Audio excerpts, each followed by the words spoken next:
Welcome to the Rediscovering Your Creative Self podcast, where you get a weekly dose of inspiration and motivation for your creative practice. Food for thought. We've all heard of that long-term saying, but what does it really mean? And how can we apply it to our art practice? Many of you have heard me use the words garbage in, garbage out. In other words, what are you feeding your brain?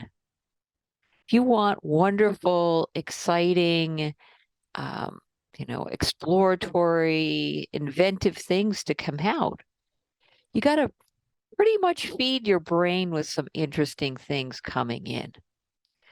So ask yourself, am I starving my brain? Am I eating brain junk food? We all have times that we're eating brain junk food. So one of the things that I wanted to talk about today was getting a better diet for your brain. Okay, so we all know how important it is for us to eat good foods. Well, it's also important for us to feed our brain with good things, with good information, with interesting stuff for it to filter through its process and come out the other side in an interesting way. So one of the things that I do as a challenge with my freshman students who are starting out school, I've asked them, it's a professional practices class. They have a lot of different assignments, but one of their assignments is, how do you use your day? It's kind of like helps them to get organized, but also helps them to have a better workflow schedule. But on top of what they're doing during the day, I also ask them, what are you feeding your brain for that day? So it's a workflow brain diet kind of exercise that happens for a week, because this particular class meets once a week. And for 1 week, they have to write down what they've done in half-hour increments. So after a half hour, so if it's 9 a.m., so 9 to 9:30, what do they accomplish? What did they do? And one of the things that they found is how much they wasted their time. Then when they actually come in with their time logs and, what they did for the week, I see we watched YouTube videos, mindless YouTube videos for 3 hours. That's 3 hours they could have done their creative work. So I mean, yes, we all need a little bit of time off, but what's the balance? What's the balance? And especially if the heart desires to get more creative time in your schedule, you may not even realize how much you flip through your phone. One of the things that my students found out is the hours that they're on their phone is almost equivalent to a full-time job. I mean, that's scary. From the time they get up to the time they go to bed, they've put in more than 8 hours on their phone. That's crazy, right? That's ridiculously crazy. Nonsense stuff. Just posting, checking, commenting, looking, flipping through, watching a video. I mean, just constantly. I actually taught a figure drawing class. And one of the things that used to kill me is the model would be modeling, and then I'd have to stop the students from being on their phone. The model is posing, can't do it forever. They've got to have some drawings at the end of the day, and they're on their phone. So it's one of the things that you can try for yourself for a week, because I don't even think we're conscious to the distraction times that we do, or the stuff that is part of our kind of routine that we don't even know is part of our routine. And again, what I have the students do is every half hour from the time they're up to the time they go to bed, just on the half hour, what did you do? What did you accomplish? And what they realize when we add up the hours, how much time were you just on your phone? how much time were you, watching television? How much time were you doing things in your life that we have a limited time on this planet were really not things that were important to the things that are going to make you happy? And I think the kids that struggled the most are the ones that had the most amount of distractions. And I will share with you one particular student, which I really almost had to hold back crying in class.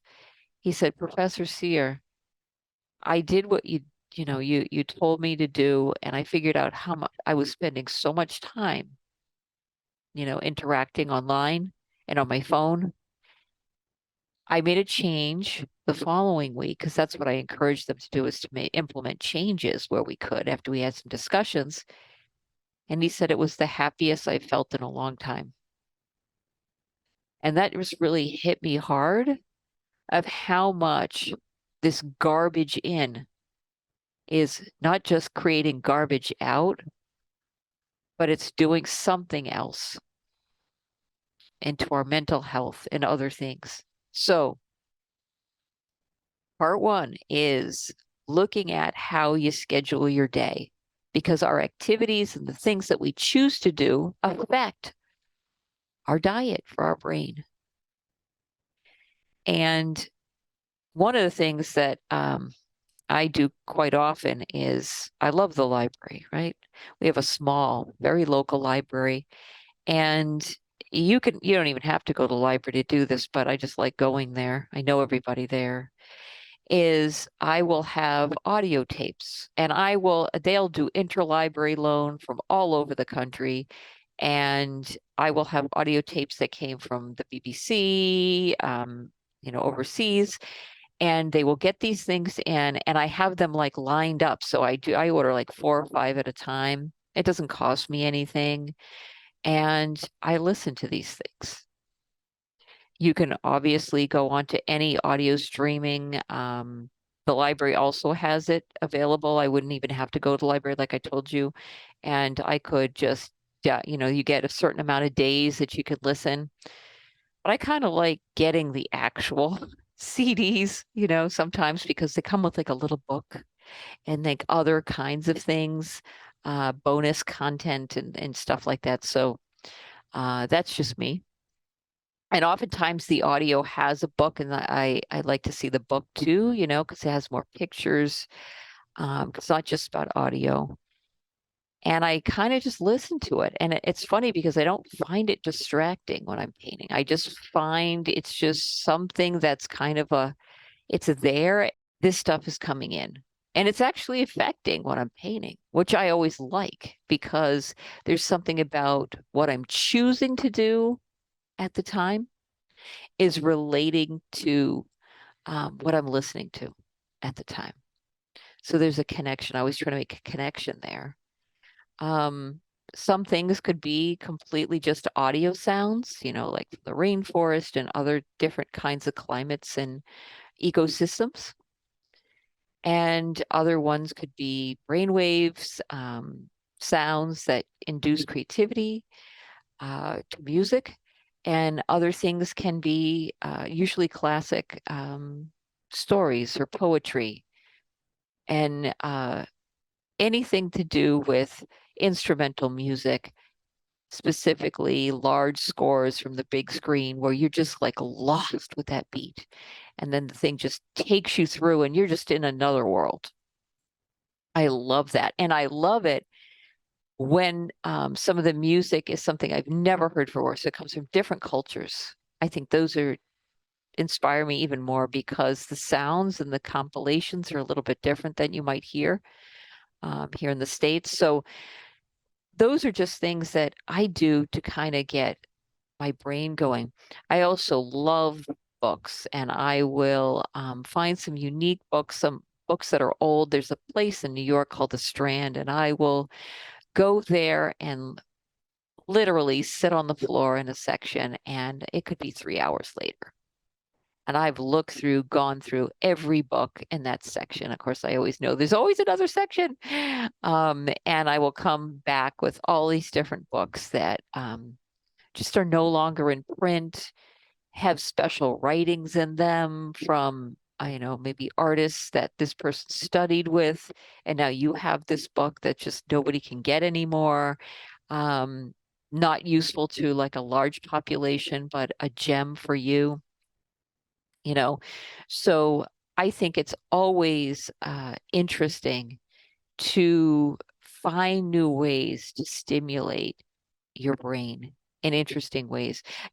Taking a just, going into uh, different communities, if you're in New York, going to Chinatown, Little Italy, Soho, all of these different cultures have different stores and uniquenesses to the way they set up the streets. And all of that just becomes part of it. It absorbs in your brain, trying different foods, you know. Um, Saying like one night we're just going to cook something really different as a family together. And maybe it's culturally inspired.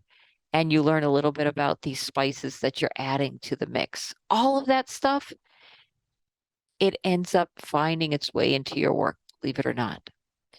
And other things that, you can do too, besides, you know, uh, you know, anything tactile, going out, and nature has some just fantastic stuff and textures that just blow my mind, and combinations of textures and color palettes. And one of the things that my family and I love to do when it's a little bit warmer is we have a lot of botanical gardens. Oh, it honestly, it's heaven. I can't describe it any more than it's literally like you feel like you're in heaven. The beautiful ways which these landscape artists have put together these colors and patterns and floral arrangements in such a natural way is just heaven.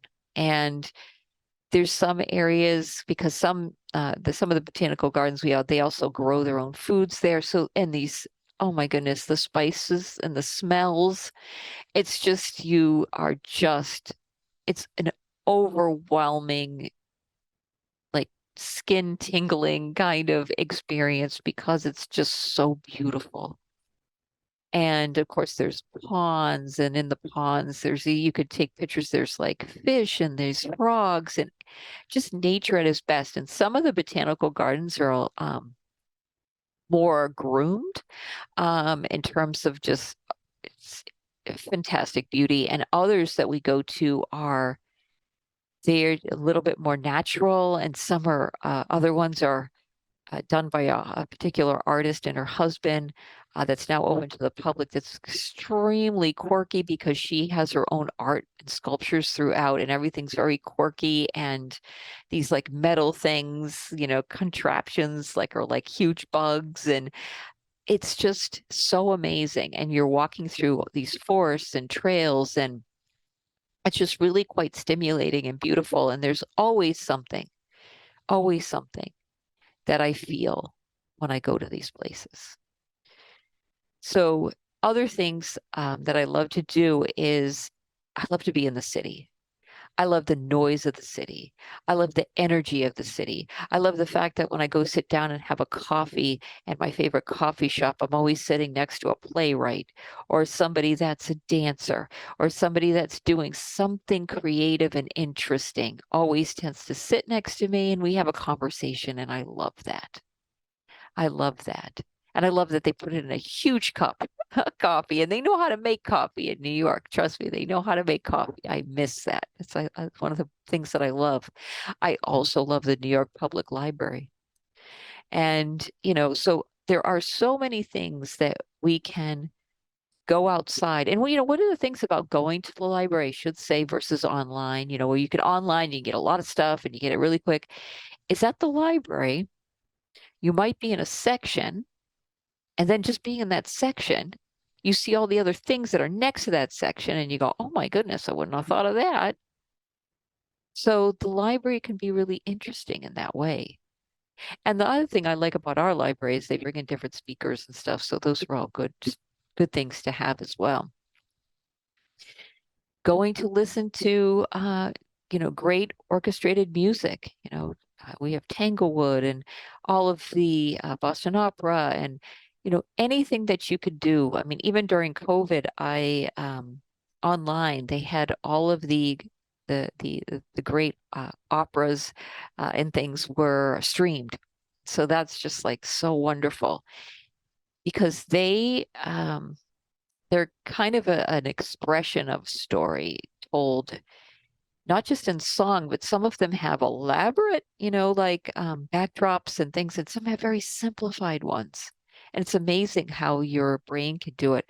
I mean, just watching Hamilton, right?